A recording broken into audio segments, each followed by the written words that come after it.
show for you today. I'm always going to try to bring to you information that is necessary, information that you need to know. And what better information than to know about the people who are you're entrusting your heart, your soul, your lives, that of your family into to help make decisions for us. And with that in mind, we are welcoming Dr. Carolyn Evans-Shabazz to the show today. Well, thank you so very Welcome. much. I'm so very happy to be You here. are welcome. Now, I gotta put this little plug in here. I met Dr. Shabazz, I'm gonna say maybe about 3 years ago. She's a neighbor of my sister, but I have known her sister Charlotte, I shouldn't say how long. I'm not going to say how long because we went to school at North Texas. I went to TWU. She went to North Texas State, but I was the first Miss Kappa Alpha Psi at North Texas State, and she was the second one. So that's how I met. That's how I met Charlotte. So Who knew, right? So that's how I met her. But and I've known Kathy that long. My sister went to school with Kathy, so I know your whole family almost. Oh, I see. Yes. But we wanted to bring Dr. Carolyn in today because she is the incumbent for Houston City Council District D. Yes. And Dr. Carolyn kind of I live, where Rebecca lives, in District D. Yes. I do too. And we're going to talk about that a little bit because there's something very unique about you. But can you kind of tell us first, in case people are not sure, what areas and communities encompass District D? Okay, I'm Yes. just going to kind of generally speak. Yeah. And thank you again for having You're me. welcome. And I'm going to start with Sagemont, Okay. South Park, Sunnyside, South Acres, South Union, Third Ward, Okay. Midtown Medical Center. Did I say Sunnyside? That's a big Yes. district. Yeah. Oh, That's a big district. That definitely, is. most Yes. definitely, and South Union.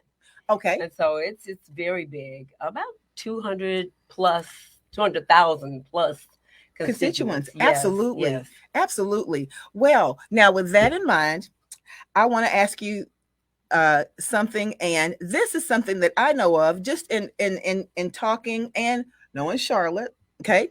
And that is that you grew up in your district.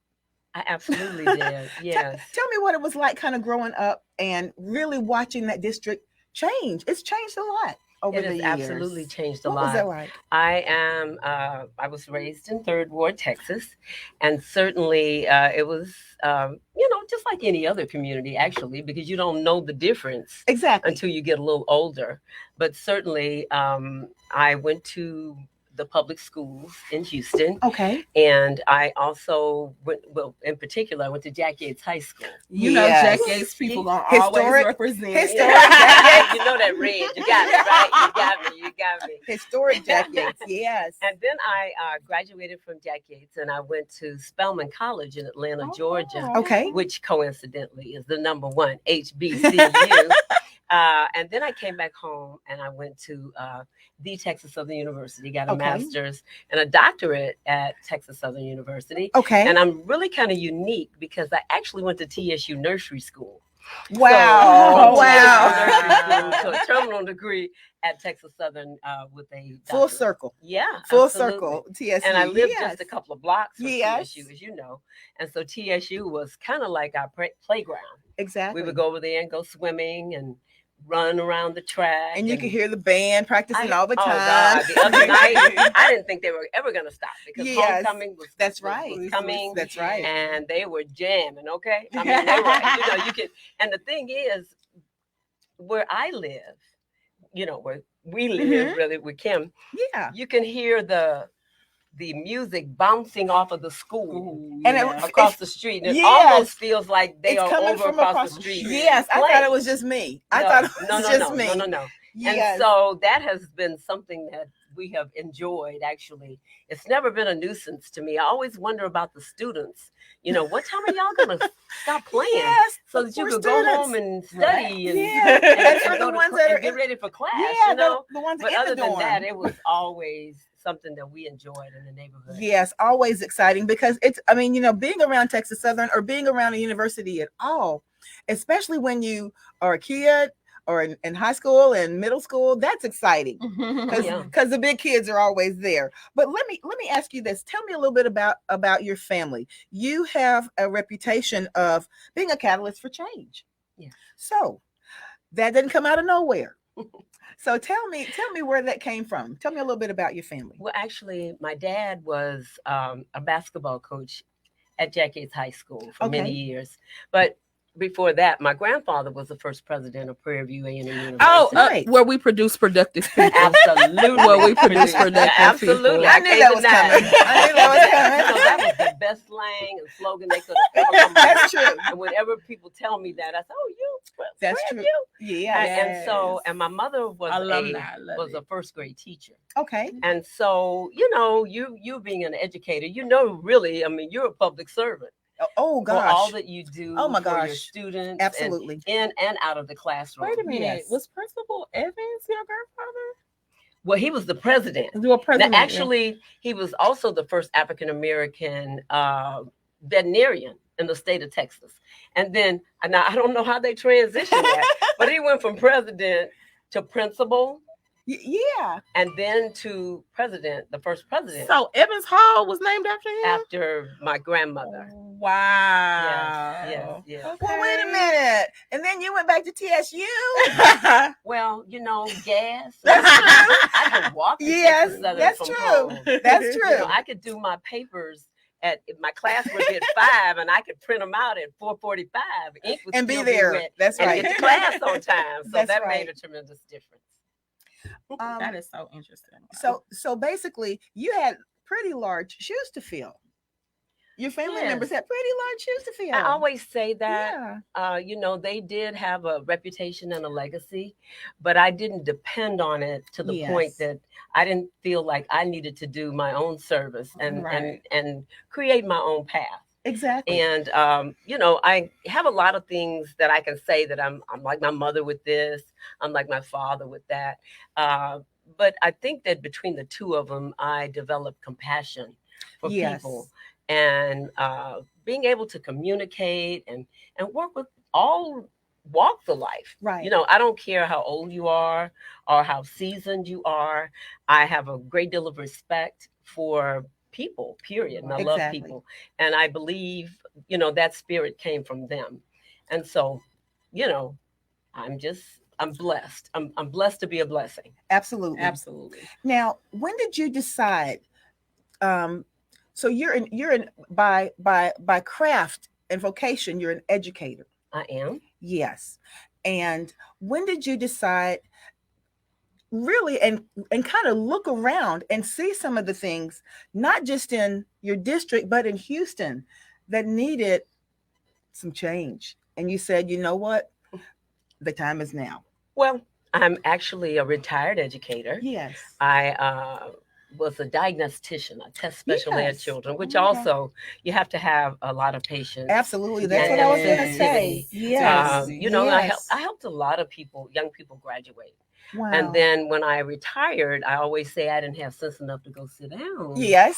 And I became Enjoy more the fruits of active your in the labor. community. And I commend you, because a lot of times when you are teaching, you kind of stay in your own little bubble and you don't really go out, you know, and do Yeah. things. Definitely trying So to you're change that. taking advantage of a wonderful opportunity to just kind of expand while you are teaching. I always tell young Yes. people, if I was as politically aware now as I was then, or as you are, I probably could have been the first vice president, female vice president of the United States. And So that's young people right. they have no ceiling, That's right. and they can certainly achieve that which they want to achieve.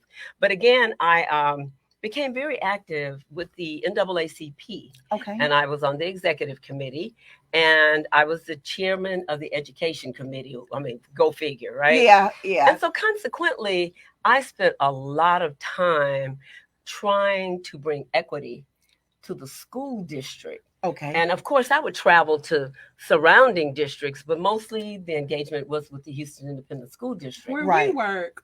Yeah. Yeah, But now was that in that's my a whole nother was that in show. yeah that well We're gonna Careful. touch on it a little Careful. This one always wants to go there. I have to reel her in sometimes, I'm but sure. that's okay. But you said something very interesting.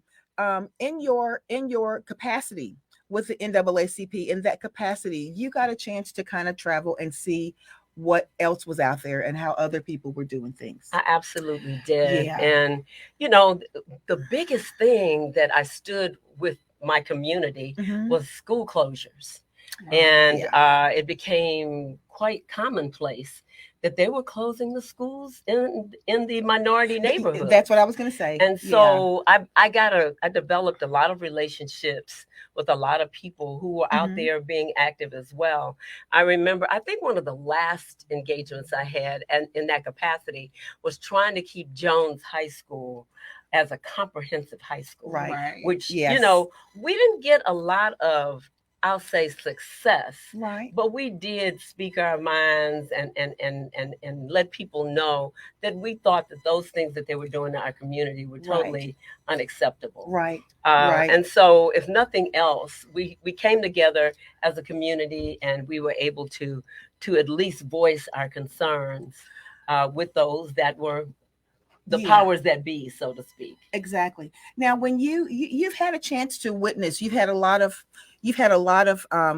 engagement and experience in witnessing what's going on in the school districts. And this is just a question that I'm asking because I would like to know the answer to. When they close schools like that, do they have a really good sound plan in mind as to where those students are going to go? Because it don't seem like it just seems and like if the they just students pulling some stuff out, is it always a financial thing? That's what they say. Yeah. But I look at the impact that closing a school has on the community. Absolutely. One of my first fights was actually about the school across the street from where I live. Yes. Turner Lockhart is what I call it. Yes. Certainly, I did attend Turner Elementary. Wow. And it became a time when they started switching the buildings. They put all of the students over at Lockhart, and then they put all of the students back at Turner. Wow. So something was brewing. Then they decided that they were going to move all of the students back to Lockhart. They were going to tear down Turner, and then they were going to rebuild Turner, and they were going to bring all of the students back. And it was going to be called Turner. It was going to be called Turner. It sure was. I remember that. And certainly maybe even Turner Lockhart. Yes. But when it got back to its actual location, which originally was the Turner location, there was some pushback that made the name turn out to be Lockhart. Right. That really sticks here because I'm going to tell you, Mr. Turner was actually an educator. Reverend Turner actually was an educator. He actually was one of the founders of Pilgrim Church, which is right there on Blodgett. Right. Well, if you know anything about the administration at Turner, there was a wonderful, phenomenal principal named Ruby L. Thompson.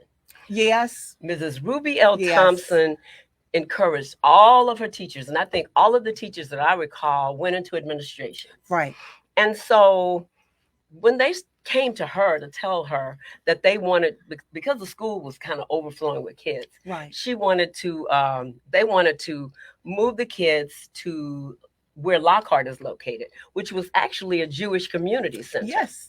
And so then she was adamantly opposed to that. Wow. And so to appease her, they named the school after her dad. Okay. So the Ruby L, the L is for Lockhart. Right. And so, of course, the division of the community was like straight up Burkett. Right.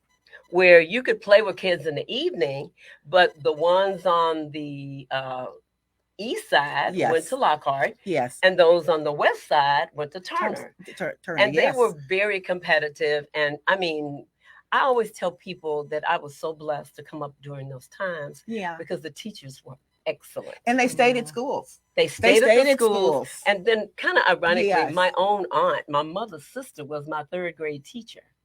And so, which was really always funny because her name was Miss Klein, right? Yes. But I mean, at home, she was Aunt Orlean. Right. I taught my niece too. Yeah. Yes. And so I would wait I wouldn't call her name at all because I couldn't grasp calling her exactly Klein, right? And when the bell would ring, Aunt Orlean, Aunt Orlean, then I could have a conversation. Yes. But she showed no favoritism. Right. Of course she did. When she whipped one, she whipped us all. She'd go down the row. That's right. And pop us all on the leg, right? But I mean, phenomenal teachers. And people say, do you remember your teachers? I say, I remember each and every one of them. Yes. And then I went on to Miller Junior High School, which is now the Young Women's College Prep.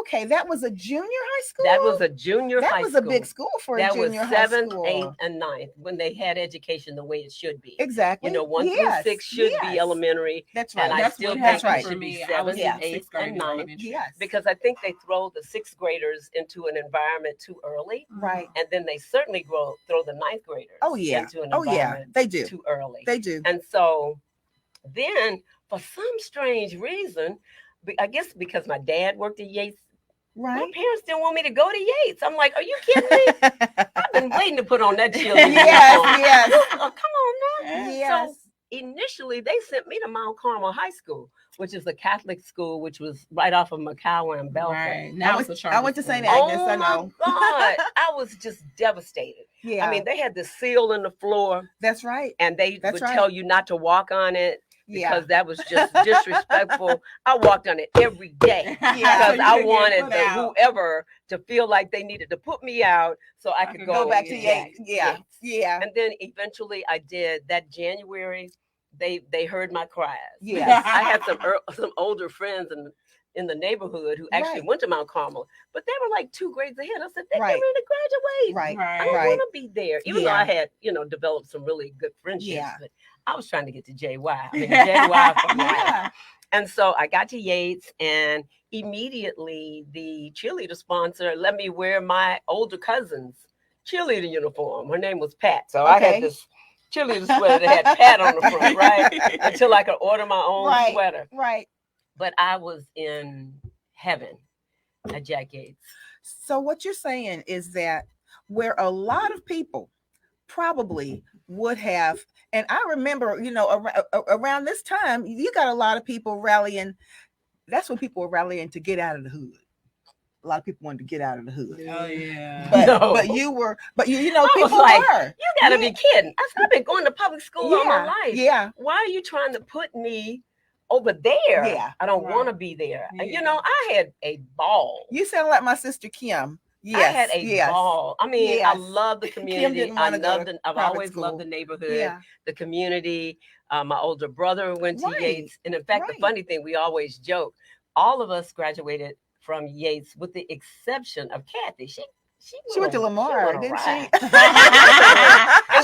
I still think that the feeling that you have for Jack Yates cannot be, you can't compare with some of the other It's schools. An icon. Yes. It's very different. Yes. And I'm not saying, maybe Wheatley and Worthing and those schools feel the same. That's right. That's right. Yes. And I guess what I'm saying is to graduate from a Black high school. Yes. Is what I'm saying. That's right. People that went to Worthing love Worthing. I actually worked at Worthing for over 10 years. I was a diag over there. I worked at Carnegie, Attucks, and schools in the Sunnyside area. So I became very familiar with the people that lived there. Yeah. And I just love people. That's all it is. But I felt more comfortable being in an environment with my own people. Right. And that's very rare for people to say, because most of the time.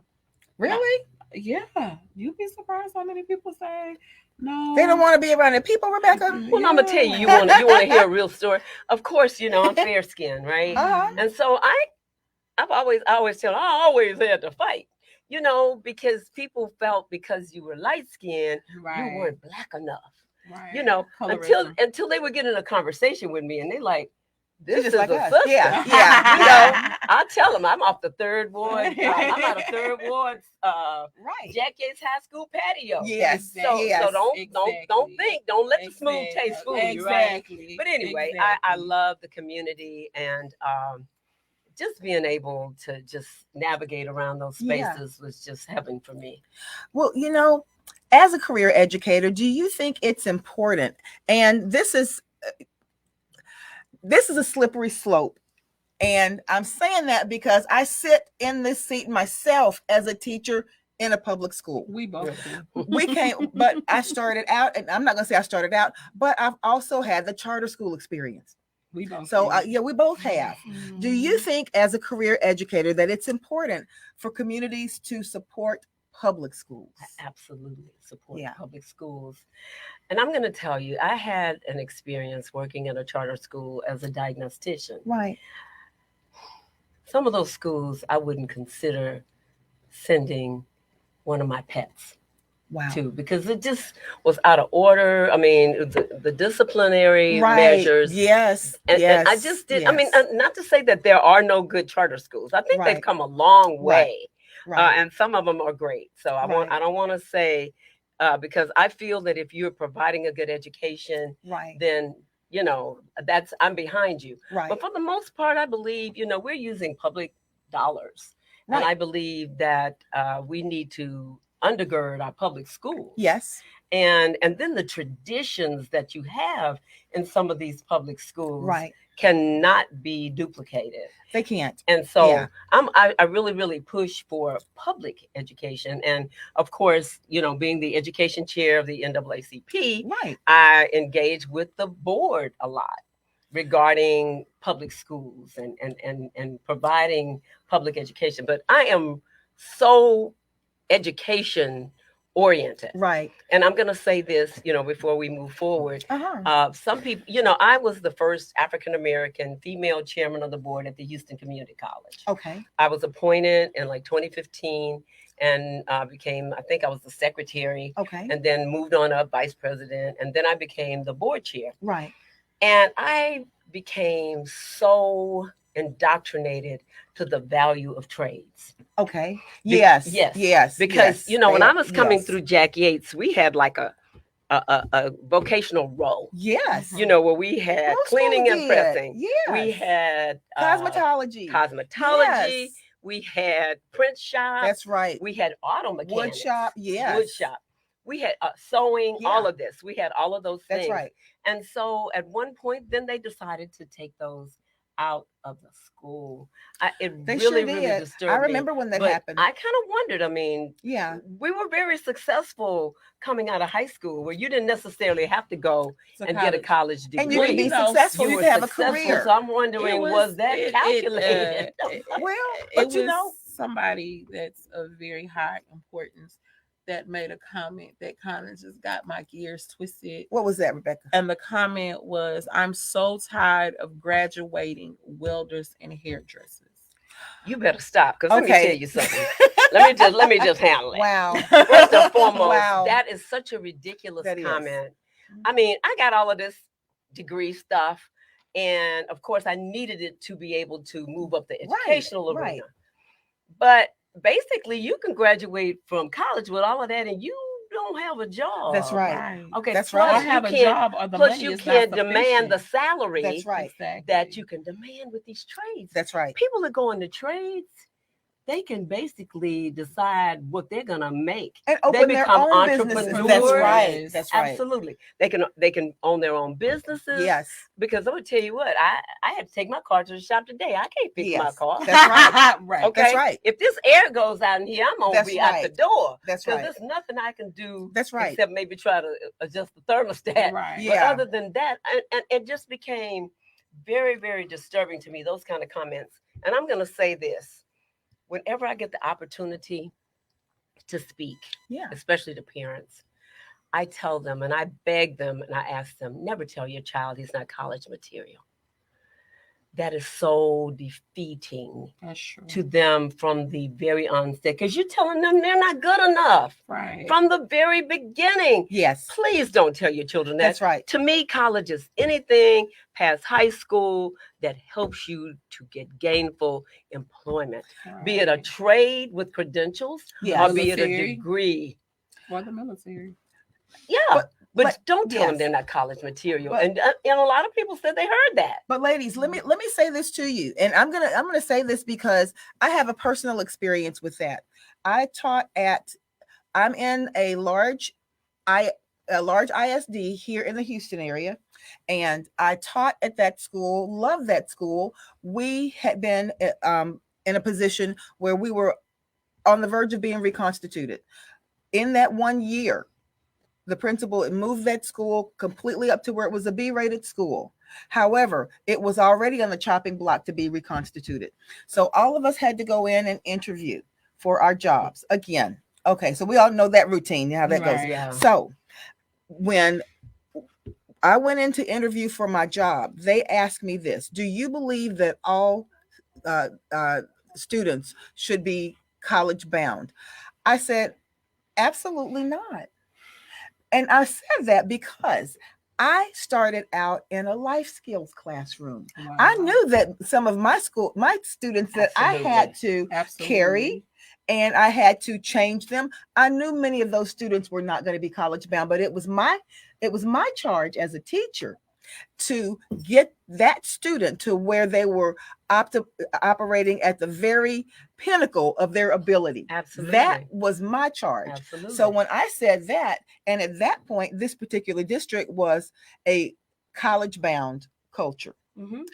And when you put students in a box like that, you really are hindering them. I know that every student won't be college bound, but that doesn't mean that they should not be able to be pushed and catapulted to their absolute level of success, whatever that might be. On the flip side of that, you have children who are college bound material but have no desire to go to college. They want entrepreneurship. Yeah, they want entrepreneurship.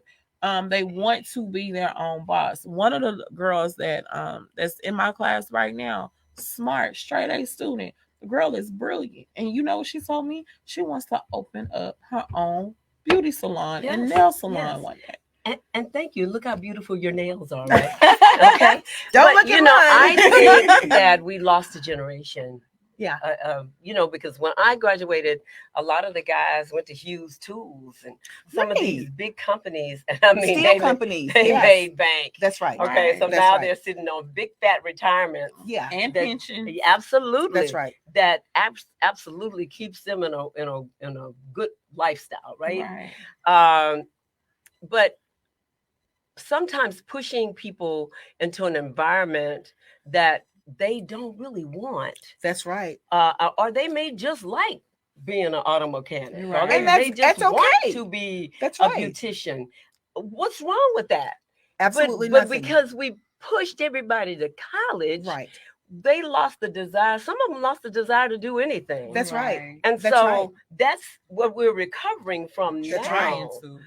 Trying to recover from now, because I value people. I value what they bring to the table. And I do know that you do better in vocations that you love. That you love. It's like that you don't have a problem getting up in the middle of in the morning to get to work. And that's like me. I love what I do now. Right. Yes. And that's why that was another thing for me. Not only I've known people that I went to Prairie View with that are in vocations now. These people have bachelor's and sometimes master's degrees. Yes. And they elected to do something. That's right. They own mechanic shops. Well, I'm a licensed real estate broker. Yeah. I went back and got that at the Houston Community College. Yeah. Because I think in these times we have to be more than prepared. Yeah. Right. I got this I just said, I'm glad I got the degree and all of that. Yeah. But I see the value. And also, you don't have all those student loans. Right. Yeah. When you go You're and not get a whole bunch of debt. And then right. if you want to do that, you can get the trade, make the money, and then go back to school and pay for your education, as opposed to waiting on Joe Biden to. That's right. That's right. To forgive you, to take away our student loans, waiting with bated breath. I want to recognize some of the people who have tuned in. Hey, Kim. Hey, Charlotte. Charlotte says, hey, Kathy.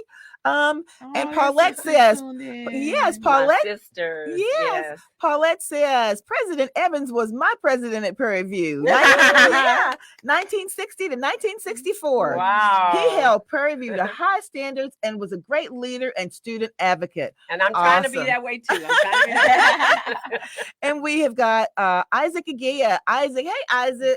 Isaac says, council member from the District of Destination. That's it. Awesome. Thank you. And Kathy says, I'm very proud of my sister. Aw. Yes. And then they're talking to each other. Absolutely. And Yumika says, blessings, ladies. Thank you. Now, we're on the education thing. I've got to revert back to this, because this is something that I really wanted to ask you. What do you think it's going to? Well, we all know exactly where the largest district in Houston, in Texas, the position that they're in right now, and it didn't happen overnight.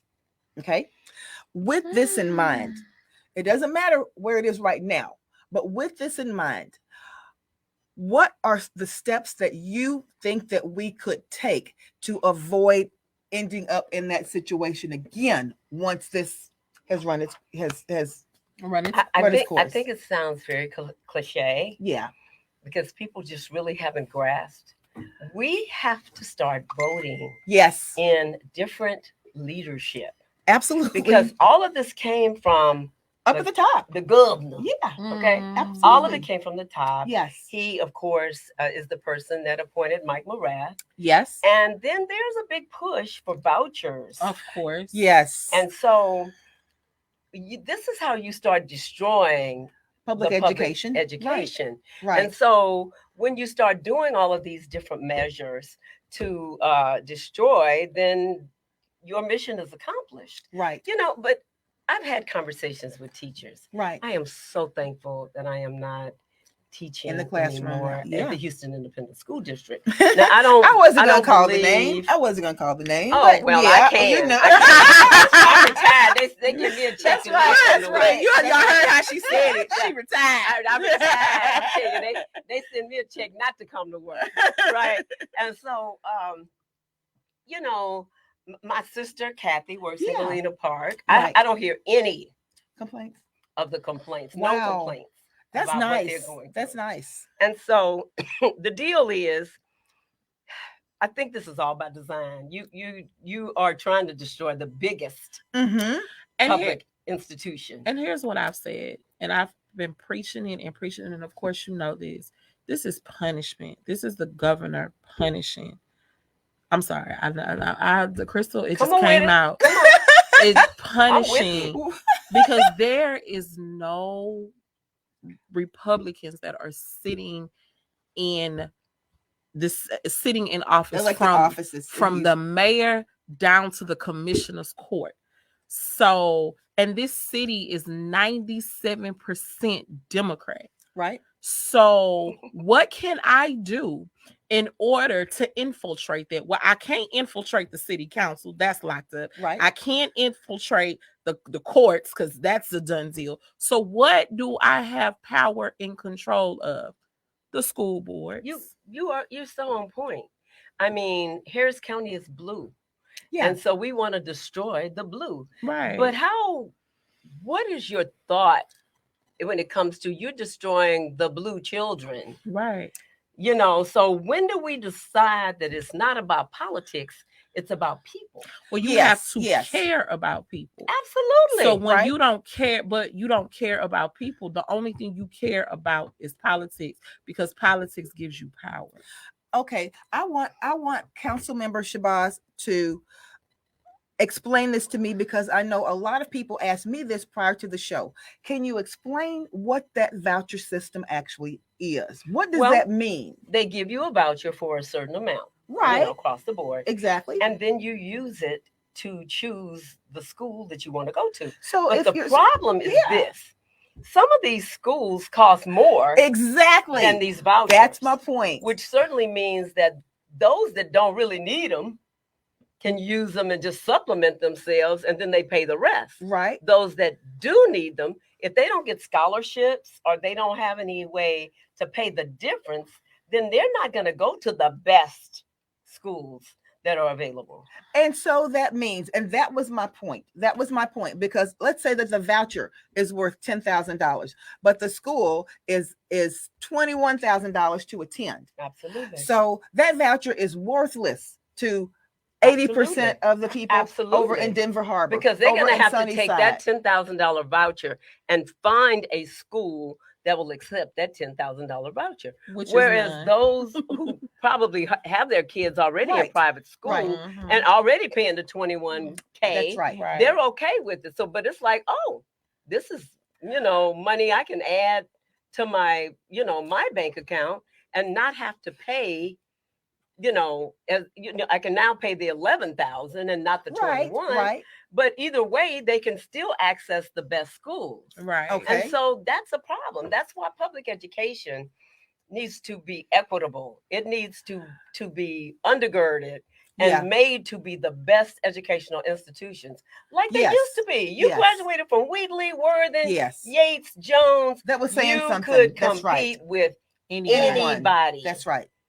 But You now they've been watered down, and then with all of this NES or whatever it is, just unbelievable. I know. Talk about it. But let me tell you this. Let me tell you this. I still keep my eye on the education Absolutely. piece. Of Just course you natural. do. I have a natural Natural. inclination. Right. And I read this about not being able to close your door and teach, which was supposed to be a way, I guess, that they could walk in and out on you all day and whatever, which teachers are in the room teaching. You know what I'm Right. saying? But, I'm going to tell you, God works in mysterious Yes. ways. Amen. Yes. And Amen. why did a fire inspector reach out to me and tell me that was a violation Of the fire code. for Of the fire them code. to open those doors? Right. So I looked at it. I said, what are you Yes. talking about? So what I did, Yeah. I called the mayor. Right. Okay. I said, Mayor, this is the information I have from a certified fireman, Right. fire inspector. And he called Chief Pena. Yeah. He's the fire inspector for NRG. Yeah. Yeah. He called Chief Pena, who Right. is the fire chief. That's right. And I mean, immediately the fire chief contacted Right. HISD and they started having these meetings. That's right. And just from a person trusting me with the information and me moving forward, With that changed that information. policy, because I wouldn't have known. I don't always have to be the smartest one in the room, Exactly. but I have to be smart enough to listen to those that have expertise in whatever area. And so Yeah. I was able to get that information to the mayor to the fire chief to the, and he was still pushing back at first. Yeah, I but can then, imagine. but now I think you can close the doors if they have a sprinkler system. Exactly. Exactly. No, you can open the doors if they have a sprinkler system. Yes. Because they have a firewall or Right. something that if you leave those doors open, the fire can spread very rapidly. Well, And so yeah. that was a good thing. But I'm Yeah. just saying, I'm hearing so many things. People are getting fired on the spot for Yes. challenging what's going on. Well, yeah. Principals are getting removed because Yes. they've chosen not to do NES schools. Yes. This is I can't imagine the kind of power that the superintendent has. But guess what? There's no accountability because now your elected trustees were removed, Right. and they would at least have to deal with their Right. constituents Right. and serve them. Whereas now the board of managers, they don't have that. Well, let me say this. Kim went down to one of the meetings, because there was a slate of meetings that were yeah, you know what I'm getting ready to say. Mm-hmm. There was a slate of meetings that happened all the way up, I believe, until last week, Right. where you could go in and meet your school board and ask questions or raise concerns and get information. And she said she, as her neighbor, she saw you down at the meeting, and she described to me something that I couldn't believe. I was Now, there. I don't want to and I say saw it. I want you to tell me I what was happened. there and I saw it. It became total chaos. Total chaos. Nothing was accomplished in that meeting. And no questions were answered. No questions were answered. They started out talking. And then there was this group. Oh, they were really, really off the chain. They had cards and they stepped out they had a message on the card. Right. I can't even remember what it said. But one stepped out from the left side of the room. They stepped back. Somebody came from the back of the room. Eventually, it was chaos. Wow. Total chaos. There was nothing accomplished at that meeting because people are very, very angry that you have taken over their school system. I mean, I understand the law and how it happened and whatever, but I do think that there could have been some discretion. But the people are very incensed. And you would, if I'm a taxpayer and my tax dollars are going, the biggest portion of your tax dollars. Yeah. Okay. I would be upset too because I'm paying You are a taxpayer. I am. Yeah. In Look at your check and see what part of in that community. In right? the community. Absolutely. So I can understand why the community is incensed because Absolutely. you're making decisions with my tax dollars that I don't approve and of. you have no accountability Exactly. to me at all. Exactly. And that's a major problem. I mean, Exactly. you know, I'm on the childhood committee with the city of Houston. Right. So I still, you know, engage mostly with after school programs and things of that nature. Right. But seeing what's going on during the day is appalling for what our students are having to deal with. And teachers, they have to be angels. I mean, absolute angels. You know, I'm gonna tell you, I had no intentions of going into education. Right? Yeah, me None. either. Me Because either. I saw Me my either. mama and my daddy, and it Me wasn't neither. at That's all right. like it is now. Me neither. And then you want the truth? You want the ugly truth? Or, I mean, I can take the lie. ugly truth. Okay. I can take it. I thought it was just going and being off in the summer. Right. That was a big deal for me. I could Yes. go and do my job, and in the summer I Yeah. could be footloose and fancy free. free. I didn't realize that is one of the hardest. Yeah. One of the hardest jobs that anybody can have. Yeah. Because you got to deal with all of these little personalities. Yeah. And especially, I taught middle school, right? Reading, Us writing. too. Us too. Oh, goodness. Yeah. Where the Yeah. kids are, History teacher. the kids are caught up. I taught reading, writing, computer literacy. And we're not going to talk about them taking the libraries out. But, you know, it was just unbelievable to me, the things that people, you know, that the teachers are going through now. Right. Absolutely. And then I'm gonna tell you, back in the day when I was teaching, we could paddle. All we needed was a witness. And you Right. couldn't go in and just, you know, beat somebody's child. to death. Right. But I got the feeling after a while that some of those kids like to get paddled. But I didn't have a lot of discipline problems. And I think it was the threat of it. Well, you know Even what? though when it changed. It Yeah. changed when the white teachers came to the black schools and the black teachers went to the white schools. And the black and- teachers were not paddling And their children. the white parents did not want the black teachers to whoop their children and vice versa. Yeah. And Yeah. so it was like, oh goodness. You know, and I don't believe in brutalizing. I believe in talking, as long as you can talk. But Yeah. after a time, Certain, if something yeah. has to happen. And so, you know, and I said I wasn't going to talk about this, but this library stuff, being a Yes. former English teacher Yeah. blew me away. I Right. was actually at the mayor's press conference Right. talking about that. It's just unbelievable. First of all, what message are you giving that you're sending students to the library for disciplinary measures? I mean, just that right there alone is poor messaging. Let me throw this out here, and I had to explain this to my sister. She didn't even realize this, but until this year, Rebecca, at your school, I believe, and we don't call any school names, but I have not been at a school in the last 7 years where there was even a librarian on staff or a library. See, that's a problem. See, that's what but I mean. Guess what? What do they Yes. constantly talk about? The reading Literacy. levels. That's right. Literacy. That's right. Is so low. That's right. But And I think you know, they say like when you go to church, Yeah. they say if you support the church, you'll see it in your checkbook. Right. They don't support.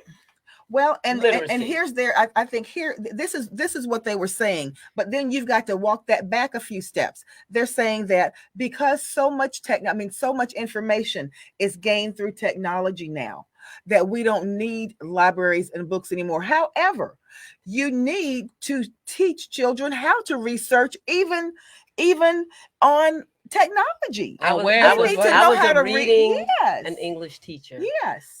I cannot describe to you how my students reacted when Mrs. Margaret Hutchins, who was the librarian at Fleming Middle School, I taught in Fifth Ward, Right. when she would take them around that library and teach them, Right. you know, how to research, Right. you know, using the system to find your books. Now, I understand that now, you know, you can Google or whatever, but that is a lost art of that's being right. able to navigate Using your way that through a Dewey Decimal library. System. Absolutely. Yes. And then, you know, then you go through and you look at the different books and you're like, oh, I think I could be interested in that. She would give them books. Exactly. That they would express an interest in, you know, whatever. And she would give it to them.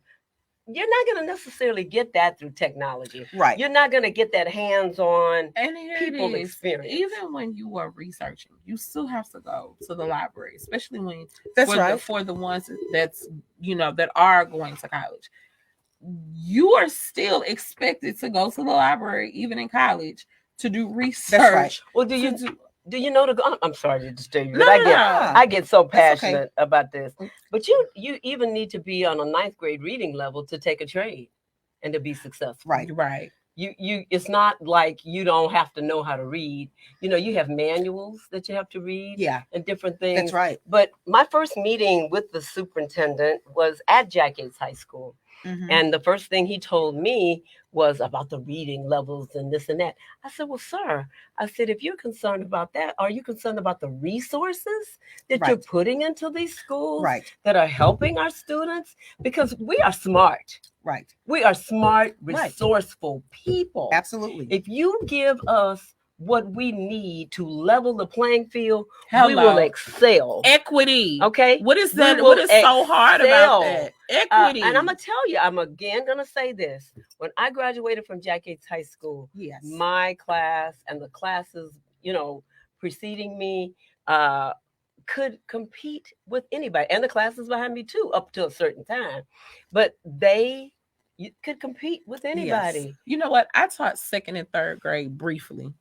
That's how I knew elementary wasn't for me. Lord, I know that's right. So I briefly taught 2nd and 3rd grade. One of the first questions I asked my classes, those couple of years that I taught, I asked them, I said, how many of your parents read to you at home?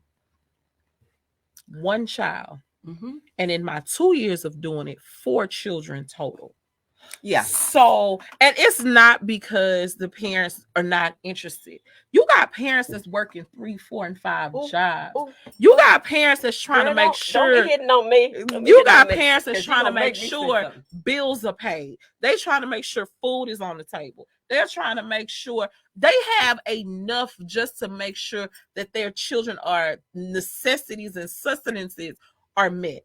So I'm chopping at the bit. So if there was a study done from Harvard University that says, well, if you don't read to your children from 0 to 6, you probably have lost them along the way as far as their reading skills, their phonics level, and all of that. So what about the parents who? Wait a second. Now keep that in mind because we want to hit on something here. So here we go. You got 3 educators here. Rebecca, while I'm doing this, take a look at some of these comments coming through. Council member Shabazz, you have made a conscious decision to stay in the community where you grew up. And we've all seen the central Houston area change dramatically within the past 15 to 20 years. Do you feel that it's possible to strike a balance between preserving the historic integrity of District D and embracing the diversity that's presenting itself real time? I absolutely believe that you can strike a balance. Of course, recently there was a push to make parts of Third Ward a historic district, which was not accepted or acceptable to some of the people in the community. But the reason being is because there were some financial ramifications involved. If you wanted to do something with your house and you didn't do it in a certain manner, that's right. Then you would be in violation. But I think we have a natural inclination to preserve. Right. I am so very honored that on tomorrow, actually, I'm going to the El Dorado Ballroom that has Oh, been it's restored. beautiful. And I'm It's telling you, beautiful. and I remember my parents used to go there and shake a tail My feather. mother tells Okay? me about concerts that Oh, used to baby, be there. they used to shake a tail feather. Then one of my cousins, Booker T. Caldwell, which is Mhm. Kirby John's dad, had a tailor shop there. Right. And so, I mean, it's beautiful. I was one of those people when they got ready to rebuild Jack Yates, I was not in favor. And the Right. deal is people look at new and they think, oh, Yeah. new is better. Where I look at the San Jacinto campus, which is Right. the HCC, Right. formerly San Jacinto High Right. School, that building is beautiful. It is. And what I wanted to do was make Jack Yates, because it was so big, I wanted them to restore it. Right. But I Yeah. also wanted them to make it a junior senior high school. Okay. And then Yeah. that Yeah. way we would have had a feeder pattern that Right. was built Right in. there. Right there. If the students went to Jack Yates Junior High, like back in the way back in the day, right. Yes. and they did well, parents were not going to move their kids. That's right. But now we have kids being bused, which is a whole other story. Yeah. You know, you got to get up at 5 o'clock in the Right. morning, so you tired when you get Right. there. Yeah. What do you do when you're tired? You act out. Or you Or sleep in sleep. class. Yeah. You sleep or you act out. And so this system really needs to change. But I'm trying to think, it was something you said. I was ready to jump in. Oh, I know what it is. And I'm going to say this. It's very, very important that people make a good minimum wage. Yeah. You know, when I first ran in 2019, they were pushing for $15 an hour, which, okay, yeah, but it's still not enough. It's not. Right. And Especially now, with inflation. dealing with the unions or whatever, they're looking at $19 an hour. But the important part of that is if you can make a decent wage, you don't have to get 2 and 3 jobs. Right. Because Right. now, if you have to work 2 and 3 jobs, then who's keeping your kids? Yeah. Exactly. You know, and the time from 3 o'clock on till the parent gets home is a very crucial time. Absolutely. For That's when students. trouble can And start. so, Yeah. how important is it to see your parent come to your game or to see your parent come to your classroom? That's so important. So our Right. family structure depends on raising these minimum wages to where people don't have to have these 2 and 3 jobs. It's just, and you know, I understand that small businesses may not be able to, you know, pay maybe more than $19 an hour, but Right. you're making, some of these major companies are really That's what I said. It's not making the the small money. businesses that's the No, problem. It's it's these the- corporations. absolutely, and they are That's the making problem. what they making biz bank. Right. Yes. They're making bank. How right? do you make $21 million in a month? And then you don't want to pay people an adequate minimum wage, and you don't want to give them health benefits. Another Yeah. thing, That's true. state of That's Texas, true. no Medicaid expansion. Yeah. Is that not ridiculous? Do you know how many uninsured people live in the state of Texas? Yeah. Ah, Yeah. girl, we could talk for a while. With that in mind, ladies, with that, I know. with- Oh, no, goodness. I know, but we want to hit it. So I would be remiss if I didn't look at some of these comments. We have Stacy who says, "I would like to see a partnership between these real estate developers getting a tax break to help build a Whole Foods in District D." Candace. Okay, Candace Joseph, the food people are talking about the food deserts. So District D finally was able to get the big new HEB in there. Are there any other things, or like Stacy says, on the horizon, maybe to bring other types of Yeah. other Other nice food places? chains. Yeah. Well, into- you know, it's very hard to attract food chains when you have a lot of crime, right. and that's that's the truth. Yeah. But let me tell you something. I have somewhat of a solution that I am so excited about. Mhm. I actually am into getting a partnership with Houston Food Bank, where we Okay. can have a satellite food bank in third Oh, in the District That's D, good. the Okay. district of destination. And you know, I participated in so many people coming through the line, Right. getting these boxes of food. You open those boxes, it's like, I ain't gonna eat that. Right. So you would throw a lot of food away. And how much Well, peanut butter can you eat? Oh I mean, God! you know. Well, peanut butter was something that people liked. Yeah. But you might have something in there. It was like you don't even recognize what Right. Lima beans, And I lots of lima beans. commend the Yeah. food bank. Don't That's get right. me wrong. That's right. They brought us through a tremendous During that pandemic. crisis. That's right. And you know, That's and right. if you're so That's right. inclined, maybe you need to donate to the food bank because they really have served this community well. But what I'm trying to do in this particular area in District D, this would allow people to actually go in and get their food. They could Yes. choose what they wanted Right. for free. Yes. For free. Right. They could, if they wanted ground beef, they go get their ground beef. Right. Well, you know, I'm sure we would have to put some limits or whatever, but certainly give them an opportunity because we have a transportation issue Yes. getting all the way to the food bank. So Right. why not move the food bank to one of the most depressed areas in the city? That's and right. I've identified the building and working with a realtor to try to negotiate and looking for some partners because that's one of the real big things that I'd like to do in my next term if God is willing. Well, let me ask you this. With that in mind, we have a comment. Lloyd says, Addicts Middle School. Let's see what Lloyd says. Lloyd says, Addicts Middle School. I need some glasses. Lloyd says, And Addicts I'm Middle literally School live, so I didn't can't have see a it either. library for 10 years and no one said a word. We didn't have a library for at least the 8 that I was at the school I came from. I am so glad you said that. Yeah. I was one of the people that contributed to Addicts. Okay. Getting their library. Gary Okay. Monroe led the Okay. charge. Jolanda Jones was involved, and I was involved. Okay. So you are so absolutely correct, Lloyd. But I was there. I Yeah. gave financial contributions as well as some of my Jack Yates friends and people in Right. the community. We came and we heard the call of them not having the library books. Not only was Yeah. it Addicts, but it was also Yates. How do schools And it lose was libraries? Cullen. And it was Cullen. How do they lose Yates, libraries? Addicts, Cullen. Yeah. Well, I guess you lose librarians. And once you Oh, lose librarians, wow. Yeah. then, you know, in Yeah. fact, I Yeah. participated at Cullen Middle School with a tutorial through Okay. the NAACP Houston branch. I would go over there during the day and work with students for them to, and it was actually in the library, but there was nobody around in the library. Right. But That's it was right. Gary That's Monroe, right. God rest his soul, Uh-huh. that brought it to everybody's attention. It was Jolanda Jones. Right. I was there. I wasn't elected then, but I was there, I guess, being a part of the NAACP Houston branch. Yes. And then so, and we got our money together and put it in and donated for them to reestablish those 3 campuses with libraries. Well, Arian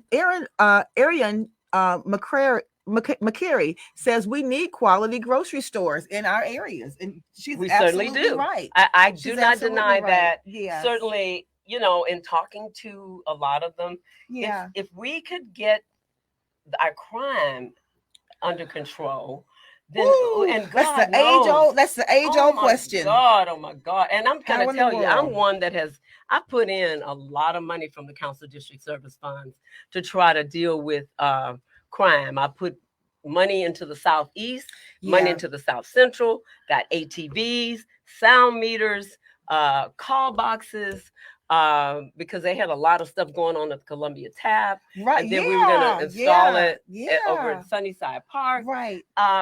But more importantly, I don't just deal with throwing money at a problem. Right. I'm also engaged with a gang intervention program. Right. And I don't know if anybody knows Getting this to the root wonderful, of the wonderful problem. person, Reginald OG1 Gordon. Right. I mean, Yes. he is, you know, awesome. You know, the funny thing, he would always have this engagement every year. Mhm. And I would always make a donation, but he would put a mirror. No, he'd have a casket. Okay. And he'd let the kids, it would be at the funeral home. Right. And the kids would go by and he would talk to them about not ending up in the casket. Right. Right. I gave him the idea. I said, put a mirror in it. Yeah. I say, so that when Yeah. they go and they look down in that They see casket, themselves. they Yes. would See see themselves. themselves. Right. And that was pretty effective. But what I did, there was a old Sunnyside Reed Road substation. And Yeah, it was that's right by my there. parents' house. Yeah, it was right there on Reed Road. And now it was closed. Okay. And so now It's right by the I library. engaged Yeah. with, yes, I engaged with Chief Fenner. Right. And Chief Fenner has allowed OG1 to actually, because it's important to have a stationary place. Right. So when you tell them that you're going to meet at 6 o'clock on a Wednesday, you don't have to wonder if You're the gonna have building is somewhere going to to be meet. there. Yeah. And Right. so, we work through some kinks. And so they allow him, they open the building for him and the guys that are at Right. risk Right. or Right. former gang members to come because they need some intervention. Help them to move maybe into some trades or some things to help them to get their GEDs. That's what I was getting ready to say. City councilman, I feel like one of the big issues we have with crime, when people don't have sufficient funds and they don't have jobs and they don't have opportunities, Absolutely. that's part of The problem. the problem. Yeah. And I feel like in Houston, because Houston is so big, 2,100 families move here a month. Right. And I feel like because that's been the issue, is that a lot of, and then on top of, which is another soapbox that we could probably all get on later on off camera, but when you are graduating children who are not prepared to fend for themselves, that's an issue. Yeah. So that's the thing. So that's why I feel like the crime rate is so ridiculous. Right. Well, people that are gainfully employed are not sitting in your house cooking breakfast while you're at work. That's Right. true. They're not looking to hit you That's in the right. back of your head. So we have a responsibility to make sure our students either get a high school diploma or Yeah. a GED, and then give them these vocational aptitude tests to determine what their interests are. That's and true. then you can guide That's them true. to get to where they need to be. And if they like what they're doing. Oh, and by the way, Lloyd, I used to work at Addicts Middle School. I forgot to tell you that. I worked there for many years as well. I had that whole Sunnyside corridor. And so I'm really, really aware of what the challenges are in the area in Sunnyside as well as Third Yes. Ward. Well, let me ask you this. There are some political and social pundits out there who argue that the degree in which the demographic of the city is changing, especially many in the communities within District D, that it's crucial to have representation that also reflects the growing Hispanic population. Do you think it's necessary to be a native Spanish speaker to represent the community effectively? And if not, have you met this challenge? I do not think that you have to be. Mm-hmm. I kind of call myself a social worker kind of council member. Mm-hmm. And I think everybody has the same social needs. And so if you're meeting the needs of people, whether they know what you're saying or not, Right. then they know that you care about them and they know that you're going to provide. In fact, there was a lady that was in dire straits for her rent. Okay. That lady didn't speak English. But guess what? I was able to reach out to a friend who had a person who was willing to give money to people who needed the rental assistance. Right. She came. I don't know what she said, but I knew what tears meant. Yes. Right. Yes. I knew she was very happy to receive that money. Right. And so, my friend Preston Middleton was working with a lot of families. Dr. Judith Craven. Right. She had money that she was willing to give. But I'm going to say love transcends language. Absolutely. But I do believe that you must communicate. So therefore, I do have someone that volunteers actually for me that has the ability to translate and transcribe and whatever, because I always want to engage everyone.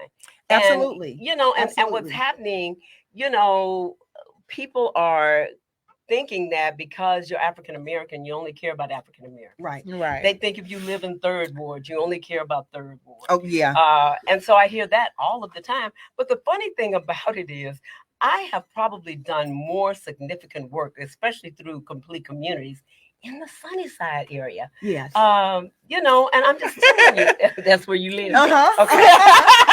So to Sunnyside. me, it's about meeting the needs of Sagemont all the way to Midtown. Right. And we have a diverse population. And becoming more and more diverse Absolutely. every day. Every I can't say Every at some day. point if the percentages go up that I don't need a staff person. Right. I might need a staff person. Right.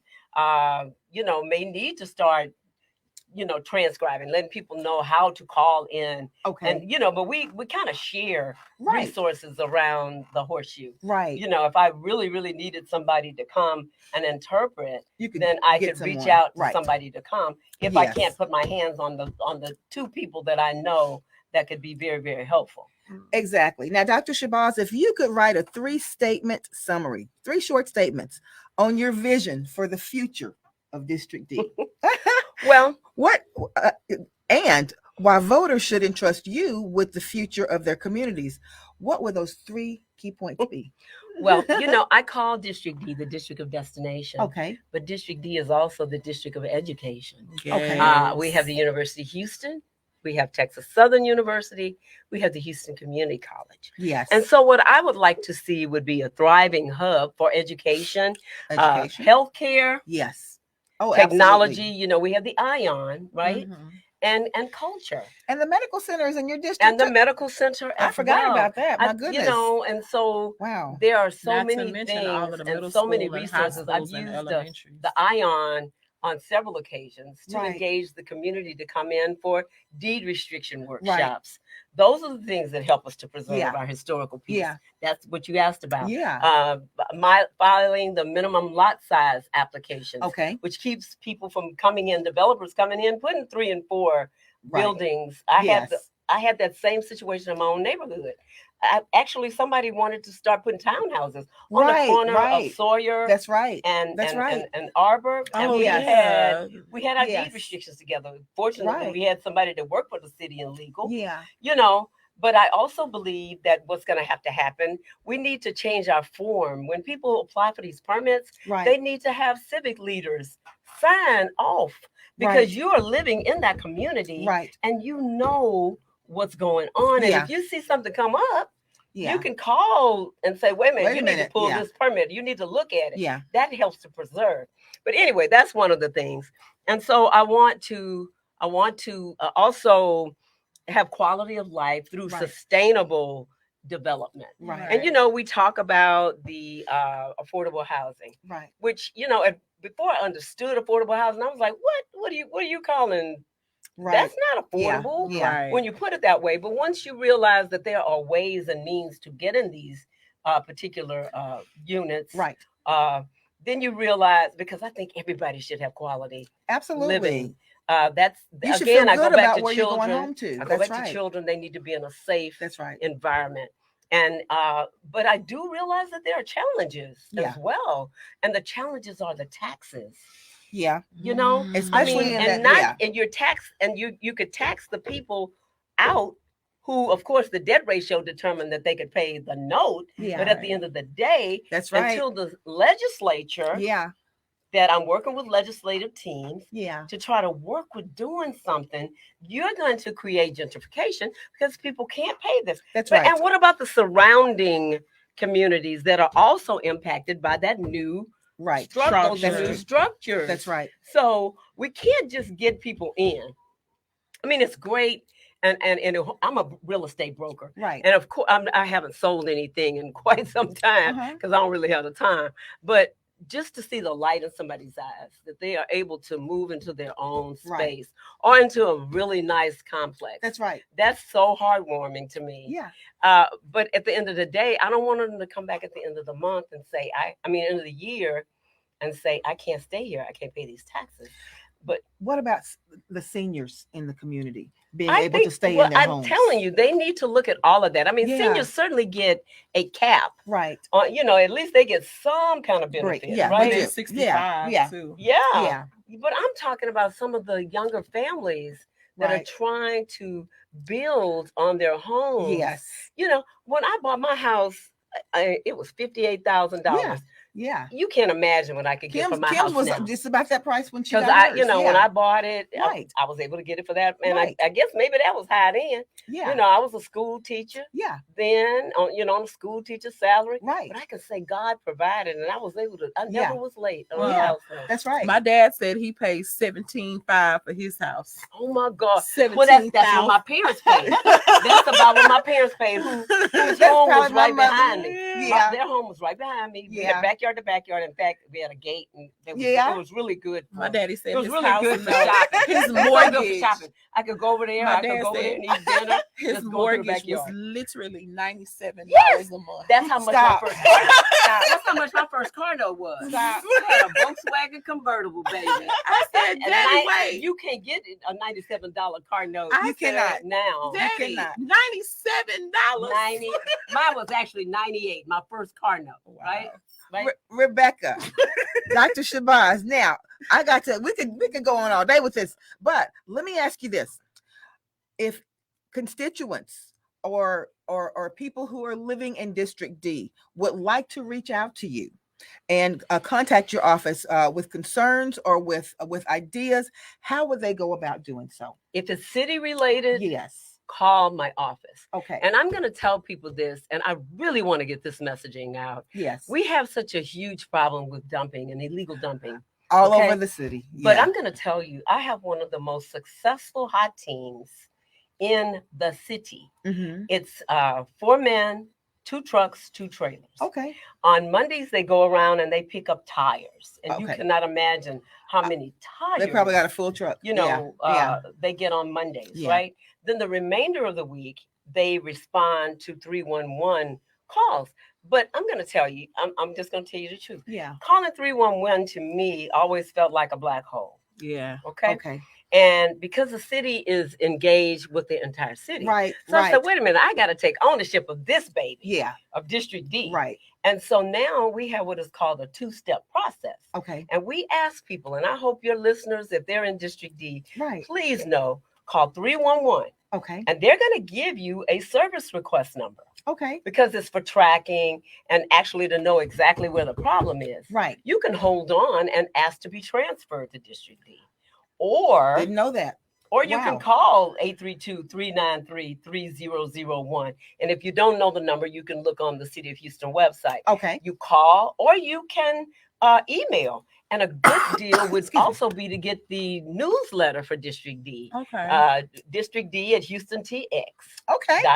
and send that, and you Okay. can get the newsletter. Is there for a District D. website for District D? Yeah, for District D is districtd at HoustonTX.gov. Okay. It's an email. Okay. You send that to my staff, and they will, put you on the Newsletter. newsletter.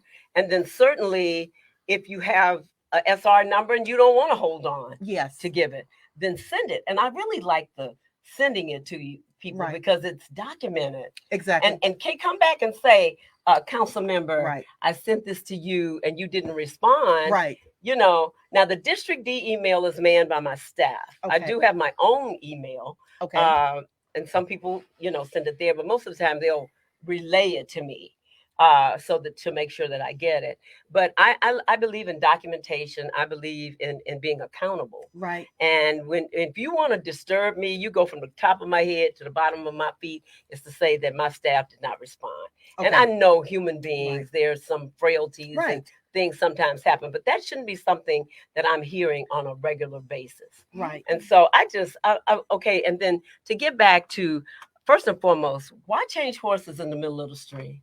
I mean, really, this horse is a workhorse. Excuse me. I need some I'm water. not a show horse. I'm a Yes. workhorse. Okay. Okay. I have what Gary Monroe used to call receipts. I Okay. didn't leave the store and didn't pay the bill. Okay. Okay. Yeah. I have things to show that what I have done. Right. And I just believe that people can certainly put their confidence in me. We did a lot, especially 2 years with the pandemic. Right. Okay. Oh, and one thing I want to tell people if they don't know, because I had a conversation today because I'm trying to keep it going. Yeah. There's a ride program some people don't know about. It's RYDE. It's an app Uh-huh. that people can actually download and they can ride free in Really? Third Ward for free around. Never heard of that. I'm telling you, Wow. that's this word. But I put in money Right. to do this, and Yeah. I was actually partnered Okay. with a group that was able to get this electric vehicle. If you come to Wow. Third Ward, you'll see it. But now we're in jeopardy of not having the funding. Okay. And so what I did today, I actually had a meeting with Metro Okay. because I would love for Metro to pick up that particular that's engagement. It means people. We have had over 3,000 writers since Juneteenth, wow. and people see me. I was walking in the TSU parade. Right. Dr. Shabazz, I like that program. I like Pride. Wow. But and you don't have to be a senior citizen. Now, is it around a certain area? It's like from the Gulf Freeway down to McGregor. Okay. And then it's like Alameda area over by University of Houston. Yeah. Okay. So you can get to HEB. Right. You can get to, University of Houston has a medical facility. Yes. They also have an optometry clinic that I used to go to as a kid. And so we're looking to try to expand it. It was a pilot program, but it has been a phenomenal success rather. And so I actually committed that I'm going to put more money into it just to maybe transition it to Metro. Okay. Because in Dallas, they have DART. Yes. And they picked up the program. That's awesome. To be able, and if we have any people listening who want to contribute to keep this going, we would love some partnerships to come in. Get in there and be tremendous. Be a catalyst in your own community. Absolutely. Well, now hang on one second. So Go ahead, Rebecca, because no. I know we're gonna have to close it out. I know. That's what I was trying to say. I know. And I so appreciate. Because sometimes people think you are a certain way, and then maybe they can engage with you. I always kind of think if you know me, you love me. But, that's not realistic. But at the same time, I think I'm a very warm person. I'm very caring. Right. I always speak from counsel about things that impact people's personal lives. That's right. We do and the that's policy, what it's all about. And we do the ordinances, and all those do impact people. They do that, but at the same time, I want people to know that there's a resource maybe to get your rent. Someone just had a great, and this is Candace Joseph said something about how about a District D directory? That's neat. That's a neat thought. I'm telling you, that's a great idea. Maybe could reach out to somebody like Southeast Management. Oh, okay. Or somebody like that, and they could put in resources of the different businesses that are in District D, and people could access them. And then sometimes maybe the businesses would pay into that. Absolutely. To advertise. Absolutely. So that would be a good thing. So we're going to have to wrap up today. Yes. I'm not going. Don't let me go. We're going to have to wrap up. Listen, I'm going to have to pay extra because our producer is saying, wrap it up. But I don't even see it. I see it. Okay. Here's the thing. If you would like to reach out to Dr. Shabazz, we'll make sure that we get her contact information in the chat.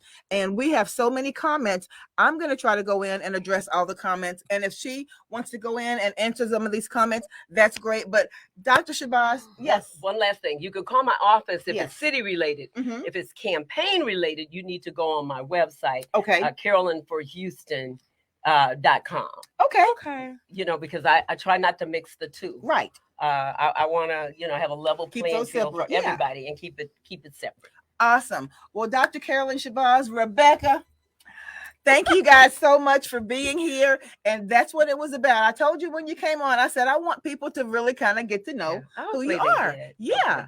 And that's what it's all about. Ladies and gentlemen, as we always say, Rebecca, every week, we can do it. We'll see you next week. Bye, guys. Bye-bye.